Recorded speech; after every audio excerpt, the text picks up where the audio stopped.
ขอเรียนทานสมบัติพุนศินาห้องประธานสภาแห่งชาติที่นับถือขอเรียนคณะประธานที่นับถือขอเรียนประธานสมาชิกสภาแห่งชาติที่นับถือประธานรัฐมนตรีห้องรัฐมนตรีเกียรติมีเกียรติทางยิการทรายเถียงแพงทั้งหลายท่านรัฐบาลในนามกระทรวงการเงิน ข้าพเจ้าขอแสดงความขอบใจเป็นอย่างสูงอีกทีนึงมันยังสภาแห่งชาติเราจะใส่สุกอยู่ติดตามกวดการจะต่างปฏิบัติการแก้ไขผลกวดผลกวดสอบ นิยาผ่านมากทรงเงินก็ได้เขาจะใส่ในการแก้ไขผลการกวดการกวดสอบตามมติสภาแห่งชาติและก็ได้มีผลสำเร็จในหลายด้านและปัญหาของคงข้างจะสืบต่อซุ้มใส่แก้ไขให้ขาดตัวเป็นเทอละก้าวสถานการชี้แจงทีนี้ก็จะเป็นลักษณะสังรวมอิงตามแจงการของคณะเลขาธิการสภาแห่งชาติฉบับเลขที่430ลงวันที่14พฤศจิกายน2565เนื่องจากว่าเวลาจำกัดเนาะข้าพเจ้าขอชี้แจงซึ่งทั้งหมดนี่มี2ปัญหาใหญ่เนาะมี2ปัญหาใหญ่นี้มันก็มีแต่ละปัญหาย่อยก็จะได้มีการชี้แจงเป็นประเด็นไปเนาะรวมเองที่1นี้ผลการกวดการแห่งรัฐตามมติ139ทับสปสการแก้ไขผลการกวดการระยะปี2021ถึงปี2025ที่ยังค้างและแก้ยาวผ่านมามีหาปัญหาต้นตอคือปัญหาที่1 การแก้ไขใหม่บ่ผ่านการประมูลและลดราคากลางของกระทรวงเกษตรกรรมของกระทรวงอุตสาหกรรมในการค้าการดำเนินการประมูลขายไม้ลดราคากลางของกระทรวงอุตสาหกรรมการค้าอยู่แขวงจำปาสักใน16สัญญาบริมาตร4,516 เมตรก้อนมูลค่า 15.8 ตื้อกีบตัวปัญหาดังกล่าวก็ได้สมทบกับแขวงเพื่อกวดการขึ้นเห็นว่าแขวงก็ได้มีการแต่งตั้งคณะเพื่อดำเนินการประมูลตามระเบียบการแล้วแต่บ่มีภาคส่วนใดสนใจเนื่องจากว่าเป็นไม้เนื้ออ่อนไม้ทอนน้อยและเก็บไว้ด้นคุณภาพบ่สูงฉะนั้นทางแขวงจึงได้ขายออกในราคา 6.7 ตื้อกีบซึ่งต่ำกว่าราคากลางภายเกิดมีค่าผิดเดียงอยู่ 9.1 ตื้อกีบต่อปัญหาดังกล่าวเสนอการนำแขวงและสภาประชาชนแขวงเป็นผู้ที่ตามแก้ไขตามพระบทบาทปัญหาที่2หนี้ต้องรับปี2018ของ8กระทรวงตามข้อมูลขององค์การกวดการแห่งรัฐมีทั้งหมด 967.65 ตื้อกีบจากนั้นกระทรวงเงินสมทบกับภาคส่วนเกี่ยวข้องแก้ไขได้ 3.38 ตื้อกีบในนั้นกระทรวงวัฒนธรรมและท่องเที่ยว 3.35 ตื้อกีบและกระทรวงทรัพยากรธรรมชาติและสิ่งแวดล้อม30 ล้านกีบส่วนที่เหลือบรรดากระทรวงยังบ่ฮู้ แหล่งที่มาของข้อมูลตัวจริงจะสมทบกับองค์การกวดการแห่งรัฐในการแจ้งแยกข้อมูลให้มีความชัดเจนเติมปัญหาที่3การหักลบมูลค่านาวิกโครงการที่บ่ได้จัดตั้งปฏิบัติโครงการนอกแผน 1. การหักลบมูลค่าโครงการมี693โครงการมูลค่า3,675 ตื้อกีบสามารถแก้ไขได้189โครงการเป็นมูลค่า 1,329 ตื้อกีบส่วนที่เหลือยังบ่ทันเอกภาพต่อมูลค่าหักลบโครงการตามผลการกวดการระหว่างผู้รับเหมาและคณะกวดการจากองค์การกวดการแห่งรัฐ 2. การแก้ไขโครงการนอกแผนมี98โครงการ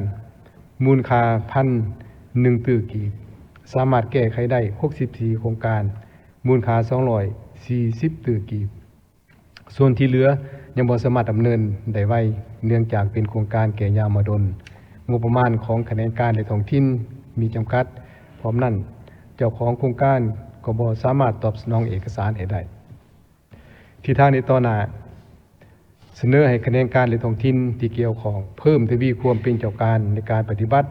ผลการกวดการพร้อมนั้นก็ให้ฮีพอดรายงาน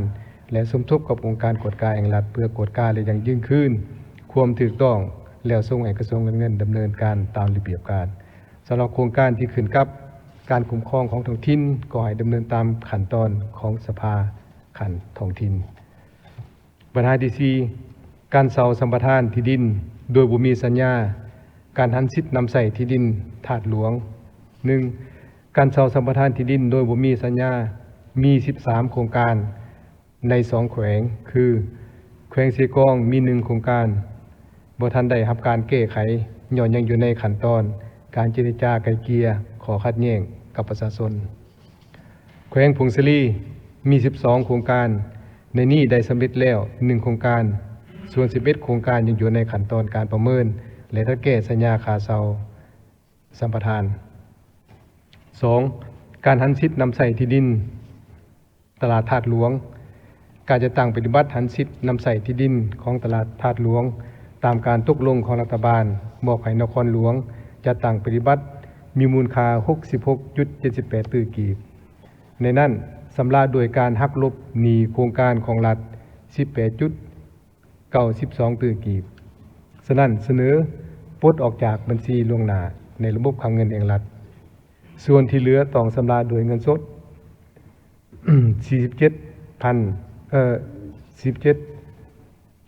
17.86 ตื้อกีบ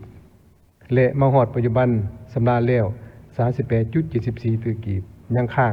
9.12 ตื้อกีบจะสืบต่อสมทบกับนครหลวงเวียงจันทน์เพื่อติดตามการชำระตามสัญญาปัญหาที่5การแก้ไขปัญหาหากลุ่มของกระทรวงการเงิน 1. คลังเงินแห่งรัฐล่วงหน้าในระบบคลังเงินประจำแขวงท้องถิ่นมีทั้งหมด 1,371.49 ตื้อกีบแก้ไขได้ 142.69 ตื้อกีบยังค้างแก้ไข 1,228.79 ตื้อกีบจะสืบต่อสมทบกับภาคส่วนเกี่ยวข้องแก้ไขตามระเบียบการ 2. กรมภาษีการยกเว้นและลดผ่อนอัตราภาษีอากร 2,083.37 ตื้อกีบปัญหาดังกล่าวองค์การตรวจสอบแห่งรัฐได้ปลดออกจากผลการตรวจสอบในปี 2002 แล้วฉะนั้นเสนอองค์การกฎการแห่งรัฐพิจารณาปลดออกในมติดังกล่าวเติม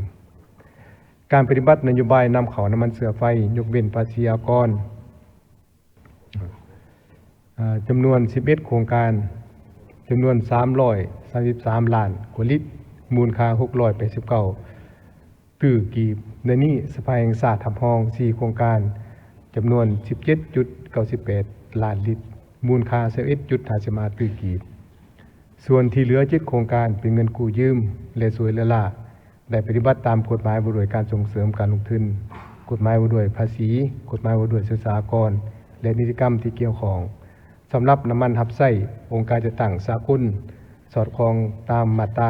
91 ของกฎหมายภาษีส่วนที่สัญญากรุงเวียนมาโดยการพัวพันทางการทูตฉบับลงวันที่ 18 เมษายน ปี 1961ส่วนน้ำมันหับไส้การบินสากลแม้ปฏิบัติตามมาตรา 24 ของส่วนที่สัญญาชิคาโกฉบับลงวันที่ 7 ธันวาคม ปี 1994สังรวมแล้วทั้งสองปัญหาดังกล่าวเสนอปลดออกจากผลการกวดการแห่งรัฐการแก้ไขลด เข้ามาท่องเที่ยวเยี่ยมยามในบหา13ที่ยังค้างแต่ปี 2019 หาปี 2024 จำนวน 22,360 คันตามการเก็บกำข้อมูลขึ้นในปี 2025 อยู่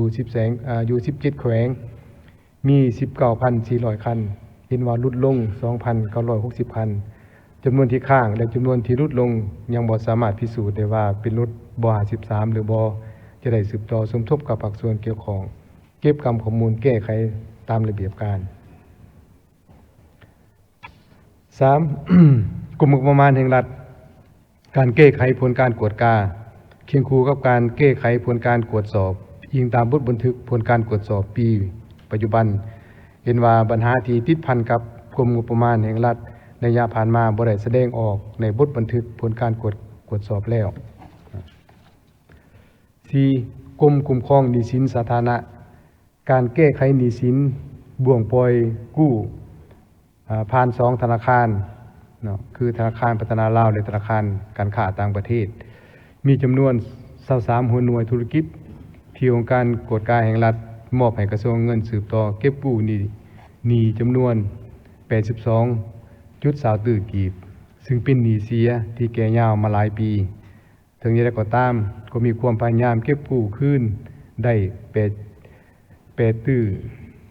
จุด83กีบส่วนที่เหลือจะสืบต่อจะแยกละเอียดให้เห็นได้ว่ายังมีภาคส่วนสามารถเก็บกู้คืนและจักภาคส่วนบ่มีตัวตนแล้วกลุ่มการเงินต่างประเทศและคุ้มครองหนี้สินการกู้ยืมจากธนาคารต่างประเทศบ่ได้สรุปเข้าในภาคดุลเดียงงบประมาณแห่งรัฐมูลค่า$230 ล้านเนื่องจากว่าในระยะนั้นการกู้ยืมยังบ่ทันมีกฎหมายว่าด้วยการคุ้มครองหนี้สินสาธารณะจึงได้จดเข้าเป็นรายรับ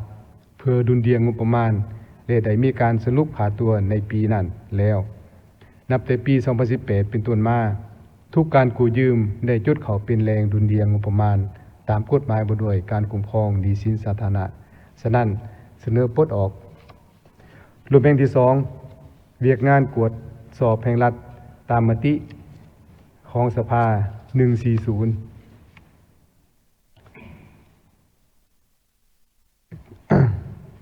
การแก้ไขผลการกวดสอบ7มาตรการที่1กระทรวงเงินได้ประสานสมทบกับ21หน่วยงบประมาณเพื่อรายเรียงได้เก็บรายรับที่กวดสอบเห็นเพิ่มเข้างบประมาณประจำปี2023ทั่วประเทศ209.18 ตื้อกีบในนั้นศูนย์กลางหาหัวหน่วยมูลค่า 64.11 ตื้อกีบได้รับการแก้ไขแล้ว 41.20 ตื้อกีบและ$2,960 ส่วนที่เหลือจะสืบต่อแก้ไขท้องถิ่น16หัวหน่วยมูลค่า 145.7 ตื้อกีบได้รับการแก้ไขแล้ว 55.69 ตื้อกีบส่วนที่เหลือจะสมทบกับภาคส่วนเกี่ยวข้องแก้ไขมาตรการที่2กระทรวงเงินประสานสมทบกับ11หน่วยงบประมาณท้องถิ่นที่เกี่ยวข้องกับรายจ่ายกวดสอบเห็นเพิ่มปี2023จำนวน 85.62 ตื้อกีบเพื่อได้เลี้ยงสุกยู่ภาคส่วนเกี่ยวข้องขึ้นแผนงบประมาณแห่งรัฐในปีต่อไปซึ่งได้รับการแก้ไขแล้ว 64.62 ตื้อกีบส่วนที่เหลือจะสมทบกับภาคส่วนเกี่ยวข้องแก้ไขมาตรการที่3พันธะค่าภาษีอากรพันธะค่าทรัพยากรและค่าภาคหลวงที่ยังค้างสำหรับปี2023ของบริษัทภูเบียร์ไมนิ่งและบริษัทไฟฟ้าหงสาและนี้บริษัทภูเบียร์ไมนิ่งเสนอเอามูลค่าจัดซื้อน้ำมันเสื้อไฟภายในจุดเป็นการยกเว้นตามสัญญาเมปามาหักลบค่าทรัพยากรของรัฐ$94.22 ล้านต่อกับปัญหาดังกล่าวกระทรวงเงินได้เฮ็ดบทบันทึกกับบริษัทภูเบียร์แล้วปัจจุบันอยู่ในขั้นตอนจัดจ้างบริษัทกวดสอบอิสระเพื่อกวดกาคืน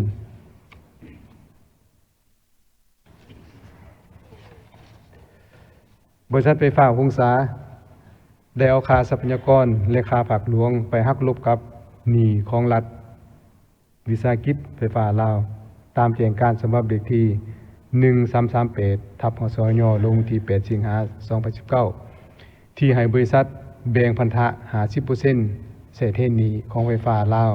และ 50% มอบของงบประมาณและนำใส่สิทธิ์ตามสัญญาสัมปทานเพื่อหักลบพันธะกับหนี้ค่าไฟฟ้าปัจจุบันได้มีการดัดแก้เงื่อนไขการชำระชั่วคราวเป็นสกุลเงินกีบที่ติดพันกับสัญญาสัมปทานและสัญญาซื้อขายไฟฟ้าตามข้อตกลงฉบับเลขที่4015/กงลงที่12ธันวาคม2023ได้คาดว่าจะสำเร็จในกลางปี2028มาตรการที่4บรรดาบริษัทที่ยังค้างชำระพันธะตามเงื่อนไขการสัมปทาน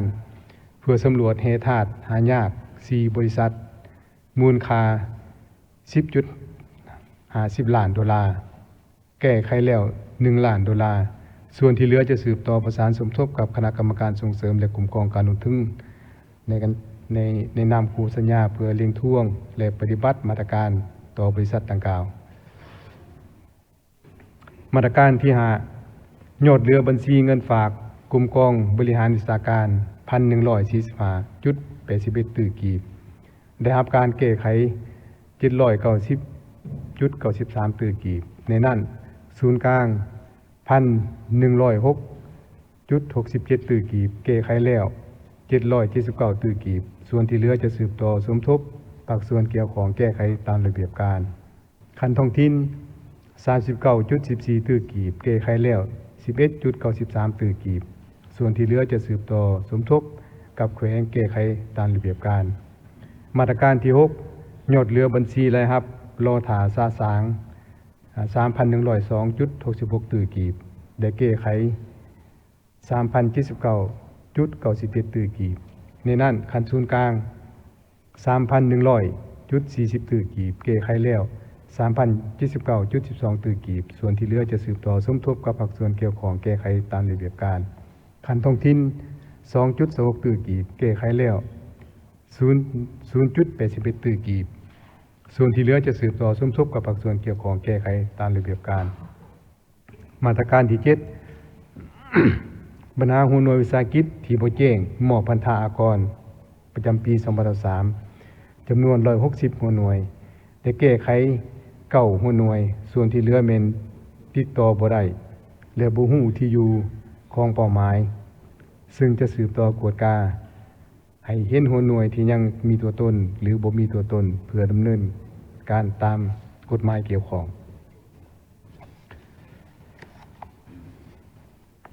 2ผลการแก้ไข8มาตรการต่อกระทรวงแผนการและการลงทุนมติ140ของสภาแห่งชาติมาตรการที่1ที่2ที่3ที่7และที่8เสนอมอบให้คณะกรรมการส่งเสริมและคุ้มครองการลงทุนสืบต่อแก้ไขตามพระบทบาทส่วนที่เหลือ3มาตรการที่มีความคืบหน้าดังนี้มาตรการที่4การกวดกาและประเมินผลโครงการนอกแผน4โครงการในนั้นได้แก้ไขแล้ว3โครงการคือ1โครงการของแขวงวิงจันทน์2โครงการของแขวงอัตตปือจะนำใส่ทุนพัฒนาชุมชนในการจัดตั้งปฏิบัติโครงการและอีก1โครงการของแขวงเสกองจะสืบต่อสมทบกับแขวงแก้ไขตามระเบียบการมาตรการที่5การกวดกาและสมทบและสมเทียบคืนมูลค่าออกพันธบัตรตัวจริงเพื่อปรับปรุงมูลค่าชำระอยู่ในแผนการลงทุนให้ถูกต้องและสอดคล้องติดพันกับแขวงบ่อแก้วแขวงหลวงพระบางและแขวงสวรรณเขตผ่านการสมทบกับ3แขวงดังกล่าวเห็นว่าการออกพันธบัตรตัวจริงแม่นบ่เกินมูลค่าข้างชำระของโครงการฉะนั้นจึงเสนอให้ปลดออกมาตรการที่6การกวดกาและเลี้ยงคืนหักลบมูลค่าหาโครงการมูลค่า 37.23 ตื้อกีบที่ยังยื่นผลสำเร็จหน้าเวียกเกินตัวจริงและหักมูลค่า2โครงการเป็นเงิน 1.15 ตื้อกีบที่บ่ได้จัดตั้งปฏิบัติหน้าเวียกเพื่อเป็นบนอิงในการหักมูลค่าดังกล่าวออกจากแผนการลงทุนของรัฐผ่านการสมทบกับภาคส่วนเกี่ยวข้องได้สำเร็จ2โครงการที่ติดพันกับกระทรวงอุตสาหกรรมและการค้าอยู่2แขวงคือแขวงหัวพันและแขวงหลวงพระบางซึ่งสามารถกวดเห็นมูลค่าตัวจริงที่จะหักลบออก 67.50 ตื้อกีบเฮ็ดให้มูลค่า2โครงการลดลงจาก 273.73 ตื้อกีบมาเป็น 212.23 ตื้อกีบเสนอปลดออกส่วนอีก3โครงการที่ยังเหลือจะสืบต่อแก้ไขตามระเบียบการจ่ายแยกรายรับรายจ่ายหนี้ต้องรับจากจ่ายล่วงหน้าค่าเงินแห่งชาติที่สะสมระยะผ่านมาอันใดที่สามารถเก็บกู้ได้และอันใดที่บ่สามารถเก็บกู้คืนได้หรือบ่มีตัวตนแล้วที่ได้กำหนดในมติ135ของสภาแห่งชาติหมดปัจจุบันได้มีการจ่ายแยกหรือบ่มีข้อสะดวกและยุ่งยากขึ้นใดที่ทางต่อหน้าจิตใดบรรดาที่ตั้งขึ้นในมติ135ของสภาแห่งชาติแต่ยกมาสืบต่อแก้ไขอยู่ในมติ140/สพส ซึ่งส่วนใหญ่ได้แก้ไขและอธิบายชี้แจงไปแล้วส่วนที่ยังเหลือ28เป้าหมายมูลค่า274.60ตื้อกีบและ1ล้านดอลลาร์เห็นว่าเป็นปัญหาที่แก่ยาวมาหลายปีเป็นหนี้เสียและบ่มีตัวตนจะได้เสนอหารัฐบาลเพื่อพิจารณาหาสภาแห่งชาติปลดออก 4. ต่อกับผลตรวจสอบบทสรุปขาดตัวการจะตั้งปฏิบัติแผนงบประมาณแห่งรัฐประจำปี2024ที่องค์การกสอบได้รายงานต่อกองประชุมสภาแห่งชาติถือนี้เห็นว่ายังกวดเห็นรายรับรายจ่ายเพิ่มซึ่งเป็นการละเมิดที่มีลักษณะซ้ำเหือสาเหตุละเมิดดังกล่าวมีเกินใดทิศทางและมาตรการในต่อหน้าเจตใดต่อกับปัญหาดังกล่าวส่วนหลายแม่นปัญหาที่สะสมมาแก่ยาวมาหลายปีติดพันกับนิติกรรมและการจัดตั้งเวียกงานยุทธศาสตร์และการแก้ไขเวียกงานฉุกเฉินจึงเฮ็ดให้เป็นปัญหาซ้ำเหือบ่สามารถแก้ไขได้ฉะนั้นจึงเสนอทิศทางและมาตรการแก้ไขในต่อหน้าดังนี้การแก้ไขผลการตรวจสอบและผลการกวดกาเสนอระบุเป้าหมายและแบ่งขันแก้ไขให้ชัดแจ้งโดยกำหนดเป็นมูลค่าเสียหายระดับใดให้สภาแห่งชาติพิจารณาและระดับใดให้สภาคันท้องถิ่นแก้ไขเสนอองค์การกวดกาแห่งรัฐและองค์การตรวจสอบแห่งรัฐสนองข้อมูลที่กวดกาที่กวดเห็นทั้งหมดให้กระทรวงการเงินและคณะกรรมการส่วนกลางในท้องถิ่นเกี่ยวข้องเพื่อจะแยกให้ชัดเจนว่ามีตัวตนและเม็ดเงินตัวจริงหรือบ่ภายหลังมีมติสภาแห่งชาติแล้วให้เฮ็ดโฉนดนำส่งแต่ละปัญหาข้อมูลและเอกสารสอนท้ายส่งให้บรรดาเป้าหมายแก้ไขทันทีพร้อมเขียนคำแนะนำวิธีแก้ไขให้ชัดเจนเสนอบรรดาหัวหน่วยงบประมาณแต่ละขันเป็นเจ้าการคุ้นคั่ววิธีแก้ไขตามพระบทบาทและระเบียบการเกี่ยวข้องมาฮอดนี้การชี้แจงของข้าพเจ้าก็สิ้นสุดเพียงเท่านี้ขอขอบใจ